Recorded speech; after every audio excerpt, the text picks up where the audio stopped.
हाय दोस्तों, एक बार फिर से हमारी यूट्यूब चैनल राज लेक्चर में आप सभी का स्वागत है। और जैसा कि आप लोग जानते हैं कि हमने अपने एक्सरसाइज नंबर 4.1 को समाप्त कर लिया है, तो चलिए आज के लेक्चर में हम बात करने वाले हैं एक्सरसाइज नंबर 4.2 की। तो एक्सरसाइज नंबर 4.2 को समझने से पहले हमें ये समझना होगा कि हमारी जो एक्सरसाइज नंबर 4.2 है वह किसके संबंध में, यानी हमें उसमें क्या क्या पढ़ना होगा। तो उसमें हमें क्या पढ़ना है, हमें पढ़ना है त्रिभुज का क्षेत्रफल ज्ञात करना है, वो भी सारणिक विधि द्वारा। यानी हमें सारणिक विधि द्वारा हमें त्रिभुज का क्षेत्रफल निकालना होगा उसमें। तो उसमें हमें क्या होगा, 3 बिंदु दिए रखे होंगे जिससे हमें सारणिक विधि द्वारा हमें उनका त्रिभुज का क्षेत्रफल निकालना होगा। और इससे पहले हमने 11वीं क्लास में अपन लोगों ने सरल रेखा में त्रिभुज का क्षेत्रफल निकाला था, लेकिन वो हमने किसमें निर्देशांक ज्यामिति द्वारा निकाला था। लेकिन अब हम क्या करेंगे, अब हम निकालने वाले हैं सारणिक विधि द्वारा किसी त्रिभुज का क्षेत्रफल। तो चलिए करते हैं इसी के साथ अपने वीडियो को स्टार्ट। तो चलिए दोस्तों, अब बात कर लेते हैं अपने एक्सरसाइज नंबर 4.2 के टॉपिक की। तो हमारा टॉपिक है त्रिभुज का क्षेत्रफल ज्ञात करना है हमें, वो भी किसके द्वारा, सारणिक विधि द्वारा हमें त्रिभुज का क्षेत्रफल ज्ञात करना है। हमें ज्ञात करना है त्रिभुज का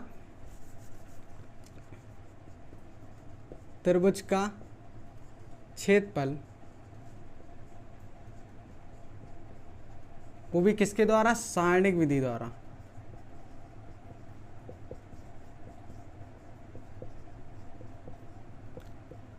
सारणिक विधि द्वारा हमें त्रिभुज का क्षेत्रफल ज्ञात करना है, यानी एरिया ऑफ ट्राइंगल हमें ज्ञात करना है।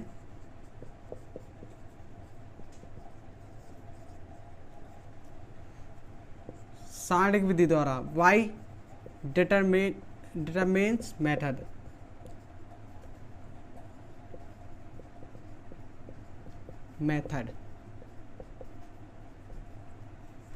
चलिए, तो अपन लोग अब हम सीखने वाले हैं त्रिभुज का क्षेत्रफल निकालना, वो भी किसके द्वारा, सारणिक विधि द्वारा हम त्रिभुज का क्षेत्रफल निकालना सीखेंगे। तो सबसे पहले हम इसमें क्या करेंगे, त्रिभुज बना लेंगे। तो कोई भी हमने एक त्रिभुज बना लिया।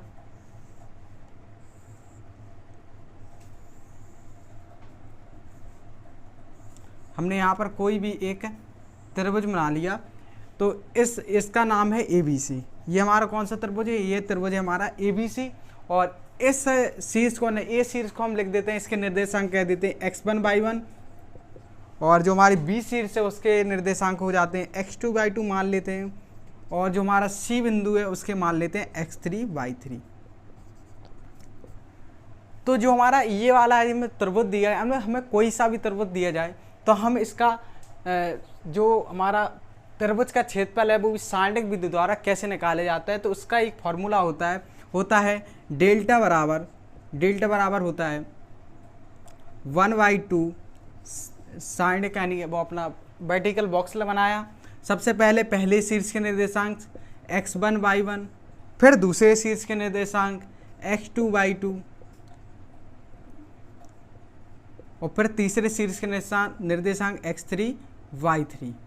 और यहाँ पर जो हमारी तीसरी कॉलम होती है उसमें 1 लिख देते हैं। ठीक, तो ये हमारा सूत्र बन जाता है किसका, त्रिभुज का क्षेत्रफल निकालने का, वो भी किसके द्वारा, सारणिक विधि द्वारा। हमें त्रिभुज के क्षेत्रफल का जो फॉर्मूला होता है यह होता है डेल्टा बराबर 1/2 वर्टिकल बॉक्स बनाया, पहले शीर्ष का निर्देशांक, दूसरे शीर्ष का निर्देशांक और तीसरे शीर्ष का निर्देशांक, फिर हमारा तीसरे कॉलम में 1 लिख देते हैं। तो ये होता है हमारा त्रिभुज का क्षेत्रफल ज्ञात करने का सूत्र, वो भी किसके, सारणिक विधि द्वारा।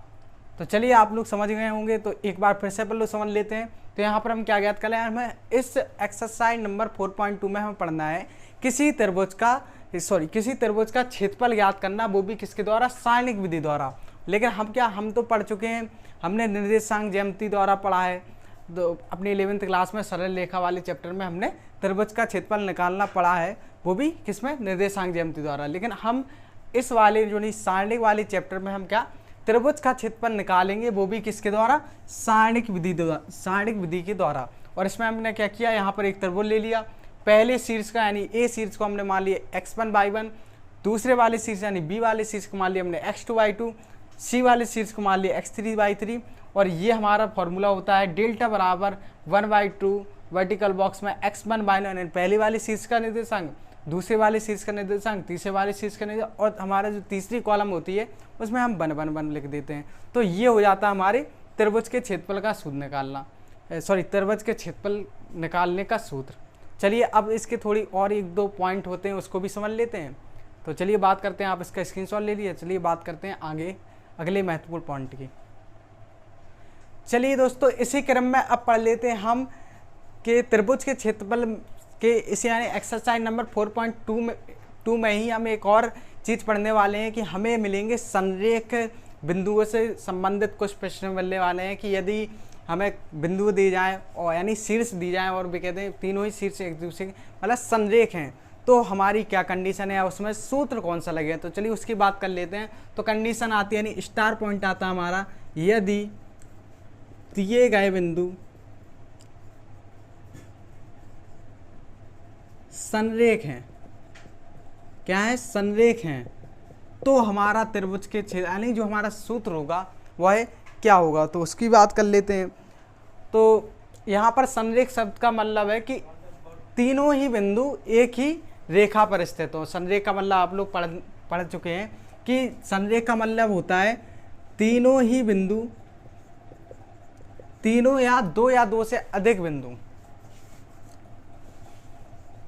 2 या 2 से अधिक बिंदु एक ही रेखा पर स्थित हों।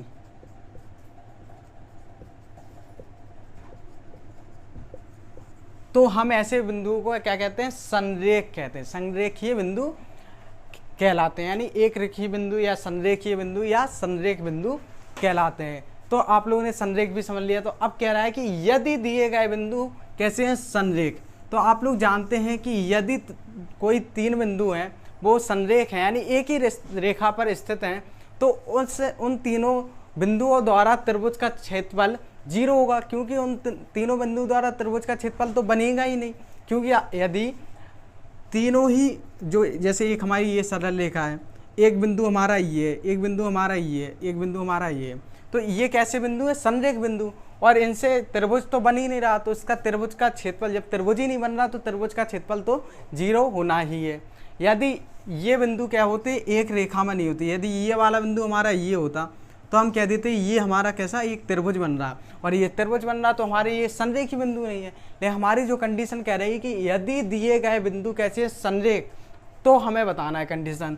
तो आप लोग जानते हैं कि यदि बिंदु संरेख हों, यानी हमने यहाँ पर क्या किया, तीनों ही बिंदुओं को एक ही रेखा पर दिखा दिया, तो ये कैसे हो गए हमारे संरेखी बिंदु। तो अब संरेखी बिंदु है तो यहाँ पर अपना त्रिभुज तो बन ही नहीं रहा। तो जब आप लोग जानते हैं कि जब त्रिभुज ही नहीं बन रहा है तो उसका क्षेत्रफल भी क्या होगा, शून्य हो जाएगा। यानी जब त्रिभुज ही नहीं बन रहा तो उसका क्षेत्रफल क्या होगा, कुछ नहीं। तो यहाँ पर हम शून्य मानेंगे। तो यहाँ से एक बात निकल के आई कि यदि दिए गए बिंदु संरेख हैं तो त्रिभुज का क्षेत्रफल हो जाएगा हमारा शून्य। त्रिभुज का क्षेत्रफल कैसा हो जाएगा, त्रिभुज का क्षेत्रफल बराबर यानी डेल्टा बराबर शून्य। यानी ये कंडीशन होगी तो हमारा त्रिभुज का क्षेत्रफल कैसा हो जाएगा, शून्य हो जाएगा। और त्रिभुज का क्षेत्रफल का सूत्र हम निकालना जानते हैं, हमने अभी पढ़ा है। क्या होता है, 1/2 वर्टिकल बॉक्स बना है, x1 y1 x2 y2 x3 y3 1 1 1 बराबर 0 है हमारे पास।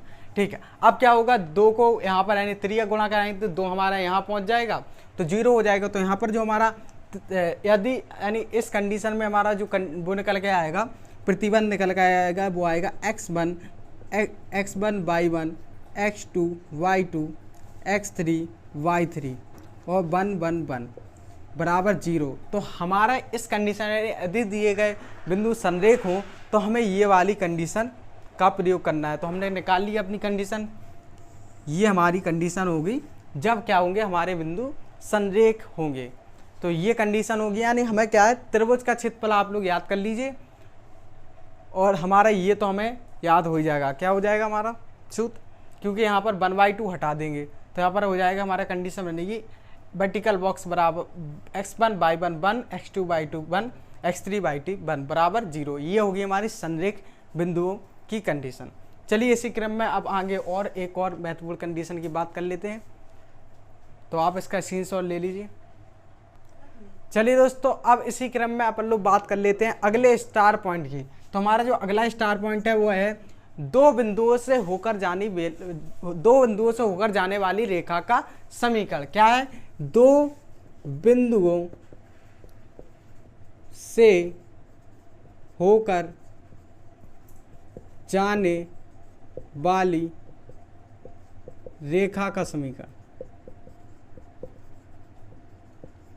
दो बिंदुओं से होकर जाने वाली रेखा का समीकरण हमने 11वीं क्लास में पढ़ रखा है अपनी चैप्टर नंबर 10 में, जो कि था सरल रेखा। उसमें हमने दो बिंदुओं से होकर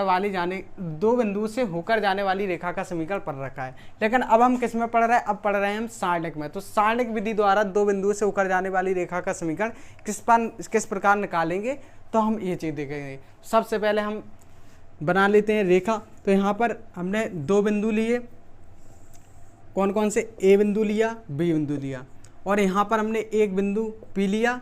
क्योंकि जब हम रेखा का समीकरण निकालेंगे तो वहाँ पर हमें कोई एक अन्य बिंदु चाहिए होता है। ये आप लोग अच्छी तरह से जानते हैं, क्योंकि आप लोगों ने जब सरल रेखा का चैप्टर पढ़ा था तो उसमें बहुत ही विस्तार से बताया गया था। तो चलिए यहाँ पर हमने ए और बी बिंदु ले लिया, जिसके निर्देशक हम मान ले रहे हैं x1 y1, और इसके मान लिए हमने x2 y2, और यहाँ पर इसके निर्देशक मान ले रहे x y। तो चलिए अब यहाँ पर हम दो बिंदु से होकर जाने वाली रेखा का समीकरण ज्ञात करें। तो बिल्कुल हमें सेम वैसे ही करना है जैसे हमने संरेखी बिंदु में किया था। तो यहाँ पर आप लोग ये तीनों बिंदु संरेख दिख रहे थे, तो चलिए इसी प्रकार हम लिख लेते हैं। संरेख बिंदु जैसा सूत्र ही बनेगा। इसमें क्या हो जाएगा? यहाँ पर हो जाएगा, तो सबसे पहले क्या लिखेंगे? पी बिंदु को x y, फिर इसको लिखेंगे x1 y1, x2 y2 और 1 1 1। तो ये हो गया हमारे किसका? दो बिंदुओं से होकर जाने वाली रेखा का समीकरण का सूत्र। बड़ा ही सिंपल था, जैसे कि हमने संरेख बिंदु में किया था। बस यहाँ पर x1 y1 की जगह क्या हो गया? x y, क्योंकि यहाँ पर हमें दो बिंदुओं से होकर जाने वाली रेखा का समीकरण ज्ञात करना है। तो एक बिंदु हमें चाहिए होता है x, y, तभी तो हमारा रेखा का समीकरण आएगा। तो इसलिए हमने p लिया बिंदु। तो यहाँ पर p यहाँ पर हो गया x y, यहाँ पर हो गया x1 y1, यहाँ पर x2 y2, 1 1 1। यहाँ से अब अपन लोग इसको हल कर देंगे तो हमारा क्या आ जाएगा? क्या आएगा? अपना आ जाएगा दो बिंदुओं से होकर जाने वाली रेखा का समीकरण। तो चलिए दोस्तों, हमने यहाँ पर अपने एक्सरसाइज नंबर 4.2 से संबंधित जितनी भी चीज़ें थी, जितने भी हमारे उसमें संबंधित क्वेश्चन आने वाले थे, सभी के सूत्रों के बारे में पढ़ लिया है। तो आज के लिए इतना ही रहने देते हैं, और कल के लेक्चर में हम बात करने वाले हैं एक्सरसाइज नंबर 4.2 के सभी क्वेश्चनों की। देखते हैं कितने क्वेश्चन होते हैं। और आज हमने ये सभी टॉपिक पढ़ लिए, सभी सूत्र जान लिए, तो कल की लेक्चर्स में हमें बिल्कुल भी प्रॉब्लम नहीं होने वाली है। तो मिलते हैं अपने अगली वीडियो में, तब तक के लिए गुड बाय, धन्यवाद।